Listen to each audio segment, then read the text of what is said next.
പൊറുക്കാൻ പറ്റാത്ത തെറ്റാ എൻ്റെ മോൻ ചെയ്തതെന്ന് അമ്മച്ചിക്കറിയാം. മോളുടെ വിഷമം എന്താണെന്നും അമ്മച്ചിക്കറിയാം. 3-4 പെമ്മക്കളെ പറ്റി വളർത്തിയുള്ള ഞാൻ എൻ്റെ മോന് വേണ്ടി ഞാൻ മോളോട് ക്ഷമ ചോദിക്കുക.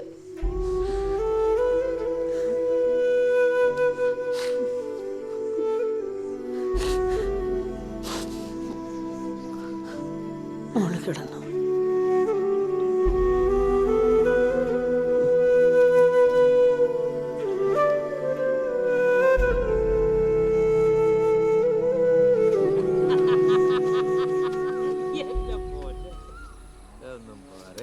നാട്ടുകാർ പറഞ്ഞ പോലെ ഒന്നുമില്ലെന്ന് ഞാനാ പൊട്ടനാണ്. പൊട്ടനൊന്നും അല്ല, ലേശം പൂസായിരുന്നു. എന്റെ പൊന്നടാവേ. തൈ മരത്തിൽ ആരെങ്കിലും സ്ലോട്ടർ ഇട്ടോടാവേ.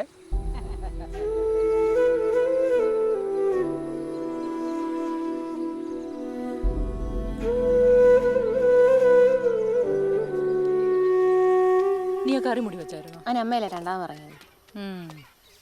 അമ്മച്ചി കൊച്ചെന്തിയെ? അകത്തുണ്ട്. ഡി, നീ വല്ല സംസാരിച്ചായിരുന്നോ? ഓ, ഞാൻ എന്നെ സംസാരിക്കാനാ ചേച്ചി. രാവിലെ കാപ്പി കൊണ്ട് കൊടുത്തു, അതെങ്ങും കുടിച്ചില്ല. നീ അകത്തോട്ട് ചെന്നേ. നീ ഇതൊന്ന് പിടിച്ച്, ഞാൻ പോയി നോക്കിയിട്ട് വരട്ടെ. നീ വല്ലതും കഴിച്ചായിരുന്നോടി? ആ, എഴുന്നേക്കണ്ട, മോളിരുന്നോ. കഴിച്ചായിരുന്നോ? മോള് വിഷമിക്കണ്ട കേട്ടോ. വരുന്ന വഴി ഞാൻ കുട്ടായിയെ കണ്ടായിരുന്നു. അവൻ്റെ മുഖത്ത് നോക്കി 1-2 വർത്തമാനം ഞാൻ അങ്ങ് പറഞ്ഞു. ഒരക്ഷരം വേണ്ടിയില്ലല്ലോ അവൻ. ഈ കുടുംബത്ത് അവന് പേടിയുണ്ടല്ലേ, അതെന്നെ മാത്രമേ ഉള്ളൂ. മോളെ, അമ്മച്ചി ധ്യാനത്തിന് പോവാണേ. മോക്ക് കൂട്ടിന് ലില്ലിയുണ്ട്. എന്തെങ്കിലും ആവശ്യമുണ്ടെങ്കിൽ ലില്ലിയോട് പറഞ്ഞാൽ മതിയേ. അമ്മച്ചി പോയിട്ട് പാടി പോയിട്ട് വരട്ടെ.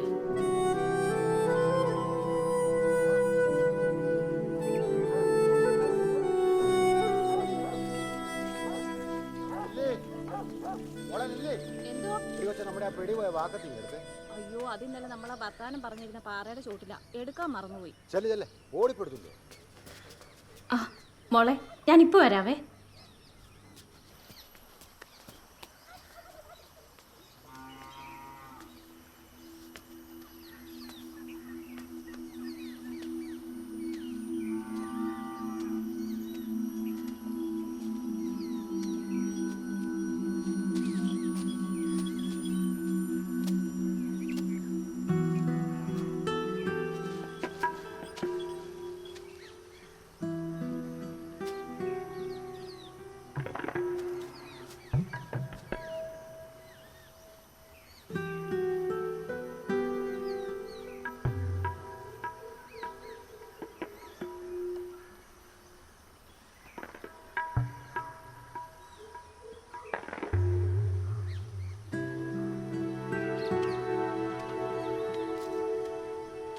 ഇത്ര പ്രായമായിട്ട് നമ്മുടെ കുട്ടായിക്ക് 10 പൈസയുടെ വരുമെന്ന് പറഞ്ഞാൽ എന്ത് കഷ്ടമല്ലേ. ഇന്നത്തെ കാലത്ത് ഇതൊക്കെ അറിയാൻ വേണ്ടാത്ത ആരെങ്കിലും ഉണ്ടോ? ഇത്തിരി പോകുന്ന പിള്ളേർക്ക് വരെ. സ്ലീവാച്ചിനെ കുറ്റം വേണ്ട വല്ല കാര്യമുണ്ടോ? ഒട്ടുമിക്ക വീടുകളിലും ഇത് തന്നെയാണ് അവസ്ഥ. പിന്നെ ആരും ബോധം കെടുന്നില്ലെന്ന് മാത്രം. നേരെടി ശാന്തേ, ഈ ആണുങ്ങൾക്ക് അവരുടെ കാര്യം മാത്രം. എനിക്കും ഉണ്ട് 2-3 പിള്ളേര്. അതെങ്ങനെ ഉണ്ടായെന്ന് എനിക്ക് ഇതൊന്നും ആ ശശിചേട്ടൻ കേൾക്കണ്ട കേട്ടോ.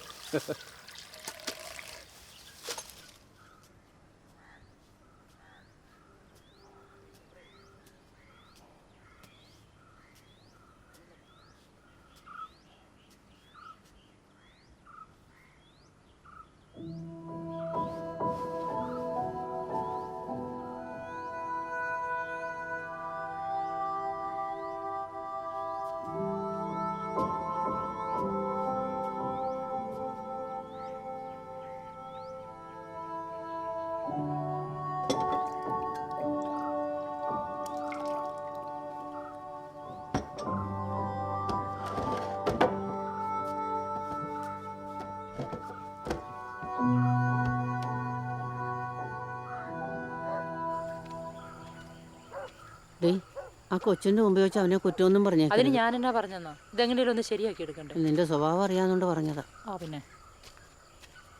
അയ്യോ, മോളൊന്നും കഴിച്ചില്ലേ? അമ്മച്ചീനെ വീട്ടിൽ കൊണ്ടാക്കൂ, എനിക്ക് വയ്യ അമ്മച്ചി. കരയല്ലേ മോളെ. ഈ അവസ്ഥയിൽ മോള് പോകരുത്. ഞങ്ങൾ തകർന്നു പോകും. ധ്യാനം ഒന്ന് കഴിഞ്ഞോട്ടെ മക്കളെ. അമ്മച്ചി ഉണ്ടാക്കാം. ഇവിടെ നടന്ന എന്താണെന്ന് അമ്മച്ചി വീട്ടുകാരോട് പറയാം. കരയല്ലേ. മോളിഞ്ഞ് അവൻ്റെ കാര്യം ഓർത്തിട്ടാണെങ്കിൽ അവന്റെ ഭാഗത്തുനിന്ന് ഒരു ബുദ്ധിമുട്ടും ഉണ്ടാവില്ലെന്ന് ഈ ഞാൻ ഉറപ്പ് തരാം. മോള് വാ, എല്ലാം കഴിക്കും. വാ മോള് വാ. എന്തോ നീ ആ കൊച്ചിന്റെ അടുത്ത് വല്ല ശല്യത്തിനും ചെന്നായിരുന്നോ? ഇല്ല. പിന്നെ അവൾ അവിടെ എന്തിനാ കരഞ്ഞോണ്ടിരിക്കുന്നത്? ആ എനിക്കറിയാൻ പാടില്ല. ഞാൻ ആ പരിസരത്തേക്ക് പോയിട്ടില്ല കേട്ടോ. പിന്നെ നീ ഇവിടെ എന്നെ എടുക്കുമായിരുന്നടാ? ഞാൻ ഇവിടെ ഉണ്ടായിരുന്നു. നീ ആ കൊച്ചിനോട് വല്ലതും മിണ്ടിയോ? അമ്മച്ചിയല്ലേ പറഞ്ഞ ആ കൊച്ചിനോട് വല്ലതും മിണ്ടാ എന്റെ മുട്ടുകാലും എല്ലാം പിടിക്കുന്നു. നീ ഇങ്ങോട്ട് ഇറങ്ങി വന്നേടാ, ഇങ്ങോട്ട് ഇറങ്ങി വരാൻ. എൻ്റെ പൊന്നു ദൈവമേ, ഈ കന്നാലിയുടെ ബോധം പോലും ഇല്ലല്ലോ എൻ്റെ മോന്. എടാ, അടുത്തേക്ക് ചെയ്തതെന്ന് പറഞ്ഞാൽ കുറച്ച് ദിവസത്തേക്ക് ആ കൊച്ചിൻ്റെ ഒക്കെ മാറി കിടക്കണമെന്നേ ഞാൻ ഉദ്ദേശിച്ചുള്ളൂ. അല്ലാതെ അവളോട് മിണ്ടരുന്ന് ഞാൻ പറഞ്ഞോടാ? എൻ്റെ ദൈവമേ, നീ എന്നാടാ ഇതൊക്കെ ഒന്ന് പഠിക്കുന്നത്? എന്നാ പിന്നെ അമ്മച്ചി പറഞ്ഞു ഞാൻ ഇനി എന്നാ ചെയ്യേണ്ടത്? എൻ്റെ മോനെല്ലാം ഒന്ന് കണ്ടറിഞ്ഞ് ചെയ്യണം. അമ്മച്ചിനെ എത്ര നാളുണ്ടാകാനാ? ദേ, അവസാന കാലത്ത് ഇച്ചിരി വെള്ളം തരാൻ ആ കൊച്ചിന് നിനക്കുണ്ടാവും. ഡാ, ഇത് തല്ലിപ്പിടിപ്പിക്കേണ്ട കാര്യം വല്ലതും ആണോ? ഏത് നേരത്താണ്? ഡാ, ദേ അമ്മച്ചി, അവൻ പോകുന്ന പോക്കണ്ടില്ലേ? അവനെല്ലാം നിസ്സാരമാ. ദൈവത്തെ ഓർത്ത് നീ ഒന്നും മിണ്ടാതിരി എന്നെ.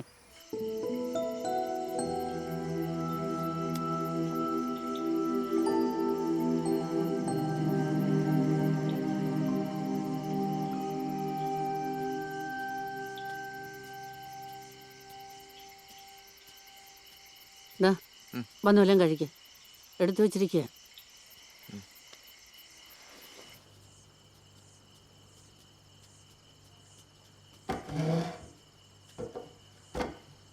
ഇങ്ങോട്ട് ചേർന്നിരിയടാ.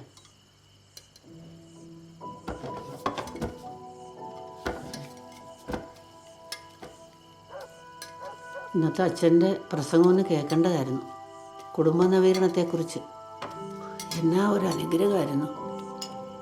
അമ്മച്ചി ഇരിക്കാം അമ്മച്ചി, ഞാൻ വിളമ്പിക്കോളാം. വേണ്ട മോളെ, അമ്മച്ചിക്ക് ഉപവാസമാണ്. മോനെടുത്ത് കഴിച്ചോളുമല്ലോ. അമ്മച്ചി പോയി കിടക്കട്ടെ.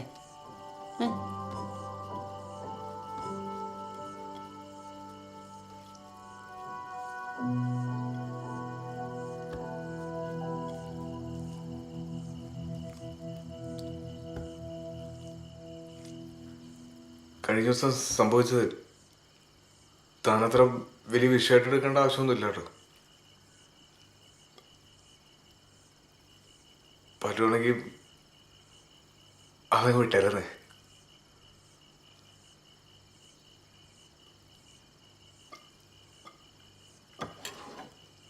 അല്ല, ഇയാളെ ശരിക്കും ഇഷ്ടപ്പെട്ടിട്ടാണോ കല്യാണം കഴിച്ചത്? ഇതുവരെ എന്നോട് മര്യാദയ്ക്കൊന്ന് സംസാരിച്ചിട്ടുണ്ടോ? കുറച്ചു നേരങ്ങളിട്ട് കൂടെ ഒന്നും ഇരുന്നുണ്ടോ? എങ്ങനെ ചെയ്യാൻ തോന്നി ആൾക്ക് എന്നോട് ഇങ്ങനെ? പറ.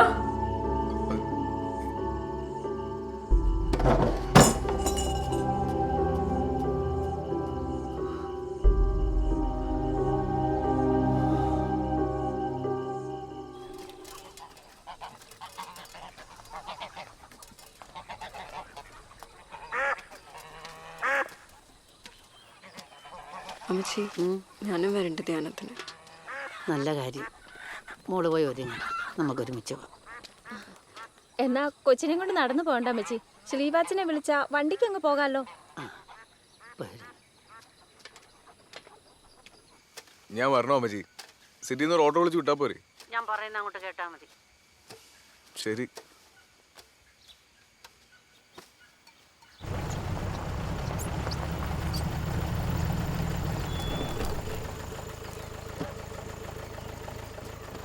മോളങ്ങോട്ട് കയറും. അമ്മച്ചി കൂടി. ഞാൻ കയറും.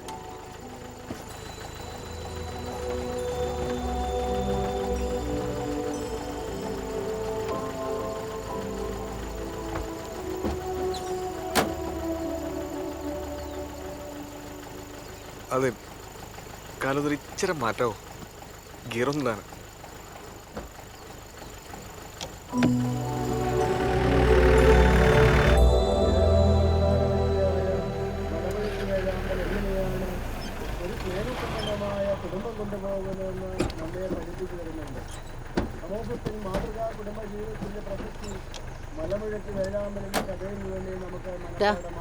വാ, ഞാൻ ഇല്ല അമ്മച്ചി. ഞാനും കൂടിയിട്ട് പോകാന്ന്. ആ കൊച്ചു പോകുന്ന കണ്ടോ? വാ. എന്നാ വണ്ടി ഇട്ടേച്ചു വരാം. അല്ലെങ്കിൽ നമ്മുടെ വീടുകളിൽ നാം വളർത്തുന്നതായ നമ്മുടെ മൃഗങ്ങൾ, പക്ഷികൾ എന്നിവയിൽ നിന്ന് വ്യത്യസ്തമാണ് ഈ മലമുഴക്കി വേഴാമ്പൽ. എന്തുകൊണ്ടെന്നാൽ അത് കുടുംബജീവിതം ഭദ്രമായിട്ടും സന്തോഷകരമായിട്ടും കൊണ്ടുപോകുന്നു. പെൺവേഴാമ്പൽ മുട്ടയിട്ട് അടയിരിക്കുമ്പോൾ പൂവൽ പൊഴിച്ച് എടാ ശ്രീവാച്ച, നിന്റെ ആക്രാന്തൊക്കെ മാറിയോടാ? ഒന്ന് മിണ്ടായിരിക്കാൻ പറ്റി. വളരെ ഞാൻ പറഞ്ഞു വന്നത് മലമുഴക്കി വേഴാമ്പൽ. നീ എങ്ങോട്ടേ പോകുന്നേ? ഞാൻ പോവാ. എന്നെ കൊണ്ട് വൈകി ഇങ്ങനെ കോമാളിയാ. എടാ, നിനക്ക് ചെറിയൊരു കൈവത്തം പറ്റിയെന്ന് പറഞ്ഞ് നീ എന്നെ എത്രയും എണ്ണപ്പെടുന്നത്? ഇത് നിനക്ക് മാത്രം പറ്റുന്ന കേസല്ലെന്നേ. നിനക്കറിയോ, അവിടെ ആ പാറക്കുടിയിൽ ജോസ് കുട്ടിയുടെ പെങ്ങളാ മിണ്ടാ പൂച്ചായിട്ടിരുന്ന പെണ്ണ് സോണി, അവളുടെ കല്യാണം കഴിഞ്ഞായിരുന്നു. അവളിപ്പോൾ കേസും കൂട്ടുമായിട്ട് വീട്ടിൽ വന്നിരിക്കുക. കാരണം തന്നെ ഭർത്താവിന്റെ അമിത ലൈംഗിക പീഡനം. അതിന് ഞാൻ അതൊന്നും വിചാരിച്ച് ചെയ്തല്ല. അതല്ലടാ എടാ, ആ കാര്യം നാട്ടിൽ ചുടുവും ചൂലും അറിഞ്ഞിട്ടില്ല. പക്ഷെ ഇതറിയും. നിന്നെ 10 പേര് അറിയുന്നോണ്ട് നാട്ടുകാരിങ്ങനെ പലതും പറഞ്ഞുകൊണ്ടെടുക്കും. അതിന് നിനക്കല്ല യാതം അല്ലേ അച്ചോ? സിൽവാച്ച ഇങ്ങ് വന്നേ. ഇത് നല്ല കളി. എടാ, നീ അന്ന് എൻ്റെ മുമ്പിൽ കുമ്പസാരിക്കാൻ വന്നപ്പോൾ ഈ കാര്യത്തിൽ നീ ഇത്ര പിഞ്ചാണെന്നുള്ള കാര്യം എനിക്ക് അറിയില്ല. എടാ, ഞാൻ നിന്നെ കുറ്റപ്പെടുത്തിയതല്ല, ഞാൻ അത്ര കാര്യമായിട്ടെടുത്തില്ല. നല്ലൊരു കൗൺസിലിംഗ് നിനക്കുണ്ടായിരുന്നെങ്കിൽ ഇങ്ങനെയൊന്നും സംഭവിക്കില്ല. എൻ്റെ കുറ്റമാണ്, ഞാൻ ക്ഷമ വയ്ക്കണം. നമ്മുടെ പള്ളിയിൽ ഈ ധ്യാനം കഴിഞ്ഞ് കഴിയുമ്പോൾ ഒരു ഫാമിലി കൗൺസിലിംഗ് നമ്മുടെ പള്ളിയിൽ വെച്ചിട്ടുണ്ട്. നല്ല ഫേമസ് അച്ഛനാണ് വരുന്നത്, എബി പുത്തുമുറിക്കൽ അച്ഛൻ. നീയും റിൻസിമോളും അതൊന്ന് അറ്റൻഡ് ചെയ്യും.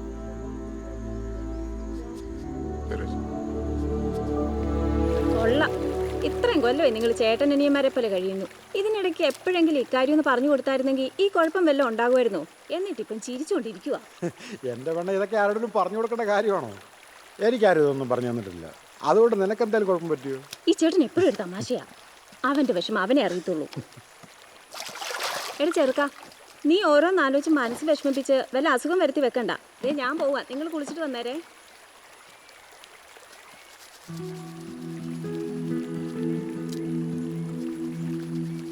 നിങ്ങൾ അടിപൊളിയാണ് ചോദിച്ചത്.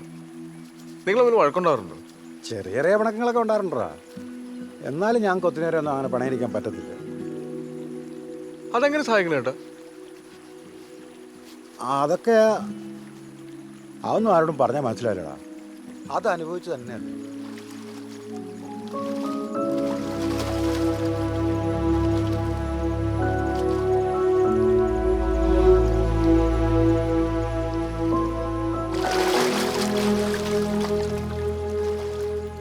ഞാൻ ചെയ്ത മഹാപോക്രിത്തരായി പോയില്ലേട്ടാ. പിന്നല്ലാതെ സംശയമുണ്ടോ? ഇപ്പം നിനക്കത് ബോധ്യമായല്ലോ. എടാ, നിനക്കൊന്നും അറിയില്ലായിരുന്നുള്ളത് ആ കൊച്ചിനോടൊന്ന് പറഞ്ഞാൽ മതിയായിരുന്നു. അന്ന് രാത്രി ഞാൻ അങ്ങനെയൊന്നും പറയാൻ പറ്റിയൊരു മാനസികാവസ്ഥ അല്ലായിരുന്നു കേട്ടാ. ഞാൻ വല്ലാണ്ട് പേടിച്ചു കേട്ടാ. എൻ്റെ ജീവിതത്തിൽ ഞാൻ ഇങ്ങനെ ടെൻഷൻ അടിച്ച ദിവസങ്ങളുണ്ടായിട്ടില്ല. ചേട്ടൻ അറിയോ? എടാ, എന്തിനാടാ കൊട്ടായി നീ മേടിച്ച്? ഇത് ഈ ഭൂമിയിൽ നീ മാത്രം ചെയ്യുന്ന കാര്യമാണോ? അല്ലല്ലോ. ഇതൊന്നും എല്ലാവർക്കും നേരാൻ വണ്ണം അറിയണമെന്നൊന്നുമില്ല. നീ വെറുതെ ടെൻഷൻ അടിക്കാതെ ഈ ചുറ്റുപാടുമൊക്കെ ഒന്ന് നോക്കി. എന്തെല്ലാം തരം ജീവികളാണ്. അതിലേതെങ്കിലും ഒന്ന് സ്വന്തം സുഖത്തിന് വേണ്ടി ഇണയെ ആക്രമിച്ച് കീഴ്പ്പെടുന്നതാണ് നീ കേട്ടിട്ടുണ്ടോ? അല്ലെ കണ്ടിട്ടുണ്ടോ? അത് ശരിയല്ലേട്ടാ. ഇതുങ്ങൾക്കൊന്നും അങ്ങനെ ഒരു പ്രശ്നമില്ലല്ലേ? അതാ അതുങ്ങളെപ്പോലെ തന്നെയാണ് നമ്മളും. എല്ലാവരുടെ ഉള്ളിൽ പ്രണയമുണ്ട്. അതൊക്കെ ഒന്ന് പുറത്തെടുത്താൽ മതി.